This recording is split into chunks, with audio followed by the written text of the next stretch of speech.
Hello Ram Ram ji सगळ्यांना स्वागत है अपना नया व्लॉग में। तो सुबह सुबह तैयार हो और चाल पड़ा गोवा की एक और नई लोकेशन पर घूमवा के लिए। और आ है बिग फुट का नाम सु बहुत ही प्यारी लोकेशन है। इतनी तो हरियाली है अंदर सु इतनी मस्त है, हर एक चीज़ ने बहुत बढ़िया तरीका सु बताया गया है।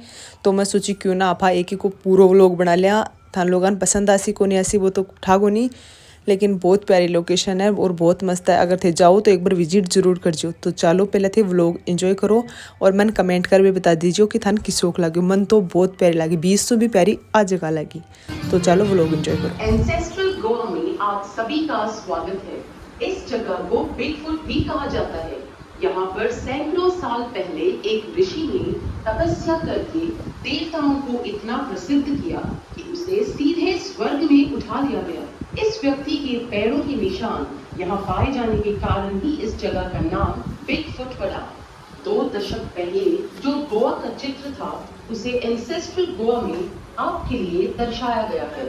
आपके पीछे मुख्य प्रवेश द्वार के ऊपर जो गाढ़ा कपड़ा एक रस्सी से खींचकर हिलाया जाता था, हवा में हलचल होने से शीतल वातावरण बनता था। सामने आपको एक पालकी दिखाई देगी जो जमींदारों के परिवहन का साधन था। मालिक और मालकिन पालकी में बैठते और 4 समर्थ शरीर वाले कुम्हार पालकी को अपने कंधों या सिर पर उठाकर चलते थे। आपके आगे जो तस्वीर है वो संत मीराबाई की मूर्ति की है, जिसे केवल एक ही लैटराइट के पत्थर से तराशा गया है। एंसेस्ट्रल गोवा की अवधारणा करने वाले श्री महेंद्र अल्वारस ने अकेले ही पारंपरिक औजारों के माध्यम से इस मूर्ति को रूप दिया। इनके परिश्रम और प्यार से बनी इस मूर्ति को भारत में एक ही लैटराइट के पत्थर से तराशी गई। गोवा का दृश्य अपनी आंखों से देखें। इस खास तैयार किए गए गांव से जैसे आप आगे बढ़ेंगे, आपको साउंड सिस्टम के माध्यम से जानकारी दी जाएगी। ध्यान से सुने और आपसे अनुरोध की गई जगह की ओर आगे बढ़ें। धन्यवाद।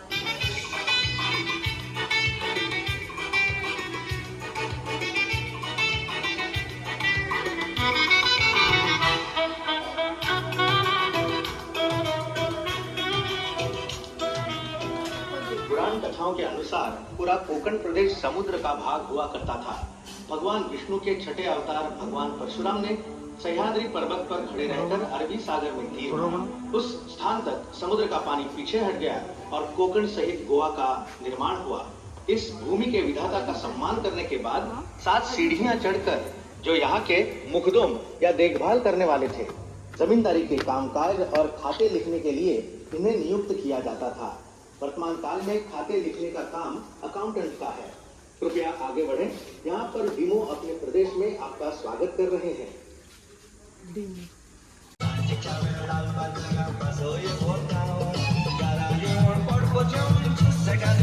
नमस्ते, मैं दामिया हूँ, यहाँ का मछुआरा। पर आप लोग मुझे इस तरह घूर घूर के क्यों देख रहे हैं? मेरे आवरण की वजह से? अरे बाबा, ये तो हम गोवा वासियों का बरसाती चढ़ावा है। पूरी तरह ताड़ के पत्तों से बना ये चढ़ावा हमें बारिश के पानी से और कड़ी धूप से भी बचाता था। पूरी तरह प्राकृतिक होने की वजह से ये बायोडिग्रेडेबल भी था। क्यों? हम लोग सच में थे ना पर्यावरण के अनुकूल। आपकी दाहिनी तरफ थोड़ा आगे 2 मछुआरे जाल लेकर समुद्र की ओर जा रहे हैं। उनके कपड़ों से स्पष्ट पता चलता है कि एक हिंदू है और दूसरा क्रिस्ती। उन दिनों में हम काष्टी अथवा लॉइन क्लॉथ पहनते थे।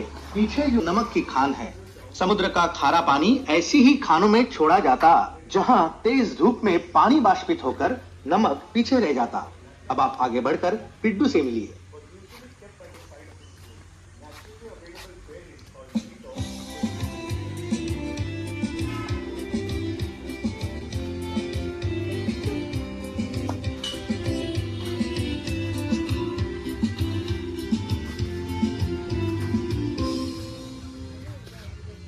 सबको बिद्दू का नमस्कार। मैं गोवा की मच्छी बेचने वाली हूँ। मैं घर घर जाकर मच्छी बेचती हूँ। मेरे कपड़ों से मुझे आसानी से पहचाना जाता है। विशिष्ट फुले हुए आस्तीन का ब्लाउज और स्पष्ट आकृति की फैली हुई स्कर्ट। ये भाग उस जमाने के कुछ घरों और व्यवसायों को दर्शाएगा। पर होती थी जोरदार हवाओं को झेलकर भी खड़ी रहने वाली ये मजबूत झोपड़ी पूरी तरह नारियल के वृक्ष से मिलने वाली चीजों से ही बनी है। मछुआरों का सारा कामकाज इसी झोपड़ी में होता था। देखिए, उनके द्वारा इस्तेमाल होने वाले उपकरण जैसे नाव की दांड, लंगर और जालों को सीने के लिए इस्तेमाल होने वाली खास लकड़ी की सुई। मछुआरों के संरक्षक संत अंथनी की तस्वीर प्रधान रूप से झोपड़ी में प्रदर्शित है। संत अंथनी की देवाराधना करने के बाद ही मछुआरे समुद्र में प्रवेश करने का साहस करते थे। काम करने वाले मजदूरों का बसेरा था।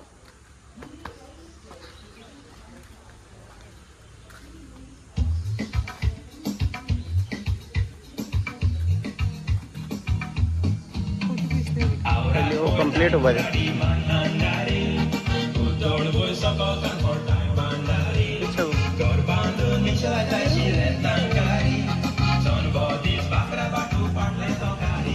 सीढ़ियां चढ़ने के बाद दाहिनी ओर जुआओं का घर है, जिसकी दीवारें मिट्टी की बनी हैं और फर्श पर गोबर का लेप लगा हुआ है। परंपरा अनुसार जो कपड़े वो पहनते वो बालकनी में लटकाए हुए हैं। महिलाओं का कापड़ और पुरुषों की काष्टी। एक ही आकृति में पाया जाने वाला ये कापड़ 3 रंगों में पाया जाता है। जुआओं की पत्नी कतरीन लाल रंग का कापड़ पहनकर बालकाओं में बैठी चावल चुन रही है। गोवा में किसान संतुष्ट रहता था। उसके होठों पे गीत और दिल में उमंग भरी रही थी, जिसे वो गानों से अभिव्यक्त करता था। उसके गानों को संगत देता घुमट, एक प्रकार का तबला जिसे मिट्टी के मटके के एक भाग को चमड़ी से ढककर बनाया जाता था। घुमट का इस्तेमाल हर धर्म और जाति के उत्सवों में होता है। ऊपर आपकी बाई ओर टॉडी टेपर मार्टिन है, जो नारियल के पेड़ पर चढ़कर उसका अर्क निकालता है।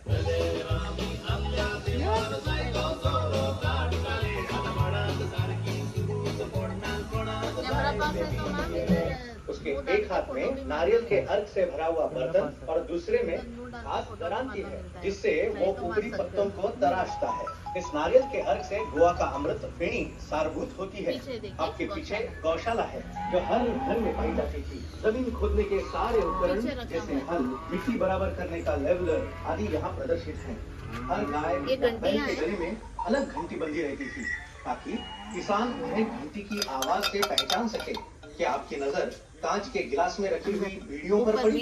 ये अलग अलग प्रकार की बीड़ियां कटहल, केले या कूड़ों के पत्तों में तंबाकू को लपेटकर बनती थी। यहाँ गौर करने वाली बात यह है कि हर गौशाला के ऊपर कछुए का कवच रखा जाता था।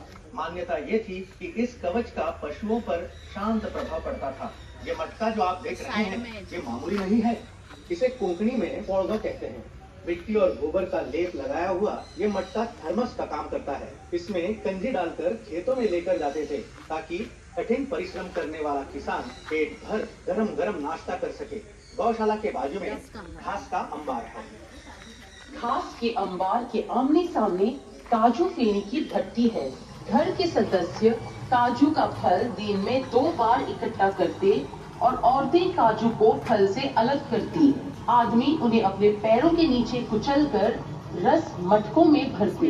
किण्वित रस को एक बड़े मटके में डालकर उबाला जाता है और उससे उठने वाली वाष्प को छोटे मटके में संयमित किया जाता है। इस मटके को पानी डालकर ठंडा किया जाता है, तब जाके पहला सारभूत खुराक बनता है, जो एक हल्की शराब है। इसे खासकर गर्मी के महीनों में पिया जाता है। खुराक को एक बार फिर जब और किण्वित रस से मिलाकर उबालते हैं, तब जो दूसरा सारभूत होता है उसे काजू फेनी कहते हैं। यह काफी तेज शराब होती है। काजू के बीज को सेंक कर फोड़ते हैं और अंदर का तत्व निकालते हैं, जैसे कि ये हरी साड़ी वाली महिला कर रही है। जो कवच बचते हैं उनसे तेल निचोड़ा जाता है। इस तेल को लगाकर नावों को जल रोधक बनाया जाता था। आपके आगे एक क्रॉस है। इस प्रकार के चिन्ह आपको जहाँ कहीं भी दिखेंगे, इनका उद्देश्य होता था या तो किसी इंसान की मृत्यु के स्थान पर स्मृति के तौर पर या सुनसान जगहों पर, ताकि यात्रियों को इस बात से आश्वासन हो कि भगवान उनके साथ हैं।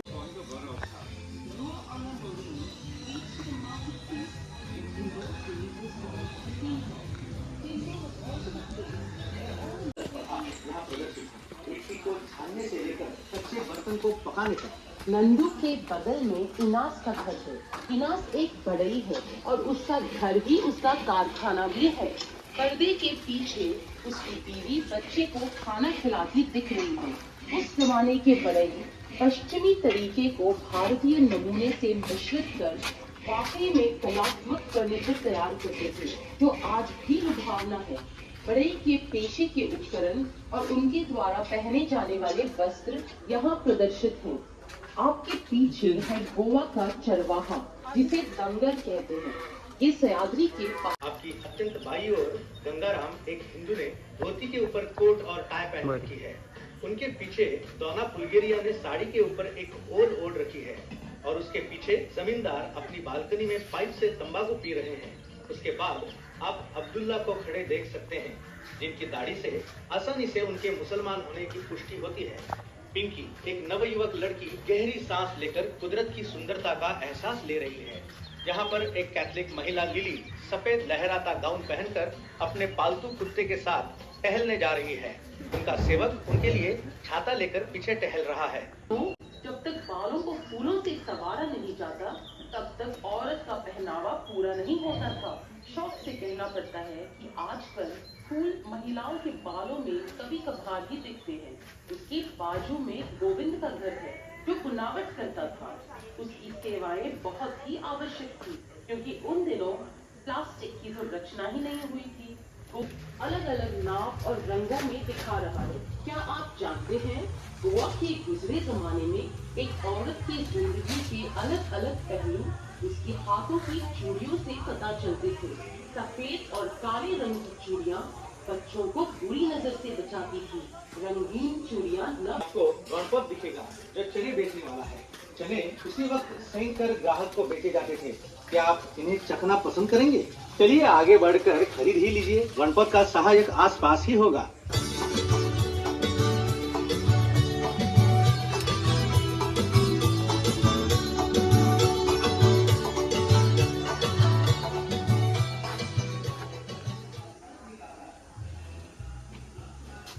घरों के आंगन में तुलसी का स्थान प्रमुख होता है। यहाँ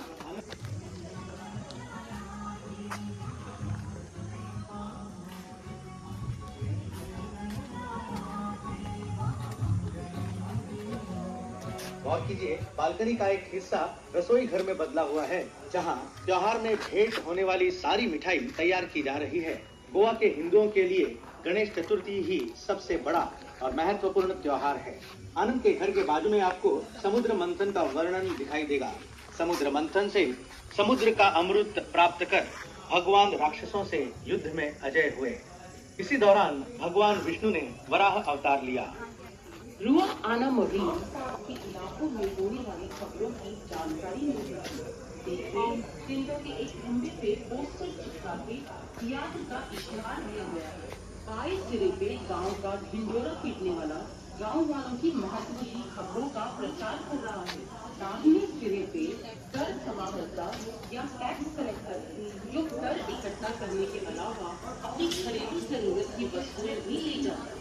आपके पीछे जो दो लैटराइट के कर आदमियों के बाल और दाढ़ी बनाता था। गोवा में हजाम की एक और बहुत ही जरूरी भूमिका होती थी, शादी के जोड़े बनाने की। और कई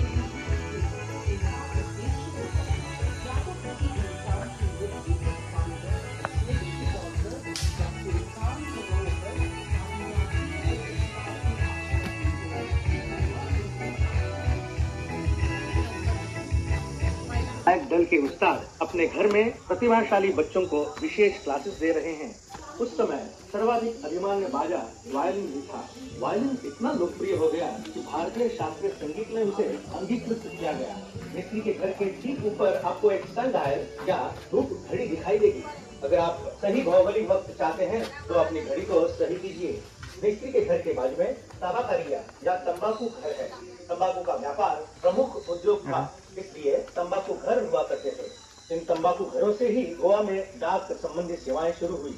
इस बड़ी दीवार को पौंत कहते हैं, जहाँ झरने का पानी नहर से होकर समुद्र के बादशाह पोर्ट नेपच्यून के मुंह से निकलता है। ये पानी गांव से घूमते हुए बहकर आखिरकार उस तालाब में पहुंचता है जो हमने पहले देखा था। अब गंगा मारिया से मिलकर उस समय की गार्डन यहाँ हम अपने पालतू कुत्ते जूही के साथ बालकनी में बैठकर अपने बागीचे के नजारे का आनंद उठा रहे हैं। हमारे वस्त्र विभिन्न संस्कृतियों का मेल मिलाप है। जहाँ पुर्तगालियों के उपनिवेश हुआ करते थे, हमारे बालों की शैली जापानी है। कुर्ता चीनी ट्यूनिक या चुस्त जैकेट का आशोधन है। हमारा लहंगा दक्षिण पूर्व एशिया में कमर पर पहने जाने वाले वस्त्र सरों का अनुकलन है।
भारतीय भटूरे की सब्जी है। उसके बालों में सोने के फूल उसे गोवा का निर्देश करते हैं, क्योंकि गोवा की हर शादीशुदा औरत के माथे में फूल लगा होना यह खासियत है। कमल पुष्प आदि सूरज की एक तारे पर निशानी उसे और भी अद्भुत का निर्देश करते हैं। यह शिल्प तरह तरह की प्रशंसा